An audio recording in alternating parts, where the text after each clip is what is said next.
మన విశ్వాస యాత్రలో మీరు చదువుకుంటున్న చోట, మీరు వ్యాపారం చేస్తున్న చోట, మీరు పనులు చేస్తున్న చోట చాలామంది, కొంతమంది శత్రువులు మీ వ్యాపారానికి వ్యతిరేకంగా, మీ ఉద్యోగానికి వ్యతిరేకంగా, మీ ప్రమోషన్కి వ్యతిరేకంగా ఏంటండి క్రైస్తవులని చెప్పి కొన్ని ప్రమోషన్స్ ఇవ్వలేకపోతున్నారు. క్రైస్తవులనే కారణంతో క్రైస్తవులని చెప్పి ఇల్లు ఇవ్వరు. కొంతమంది క్రైస్తవులని చిన్న చూపు చూస్తుంటారు, దేవుని బిడ్డలని చెప్పి హింసిస్తుంటారు.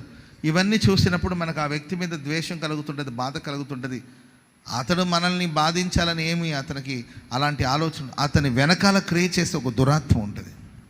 అతని వెనకాల ఒక ఆకాశ మండలాలు సంచరించే ఒక దురాత్మ సేన ఉంటుంది. ఆ సేన మనల్ని బలహీనపరచాలని, నిన్ను నీలాగా ఉండకుండా, నువ్వు దేవుని ఆరాధించకుండా, నువ్వు దేవుని సేవించకుండా ఆ శక్తులు క్రియ చేస్తూనే ఉంటుంది.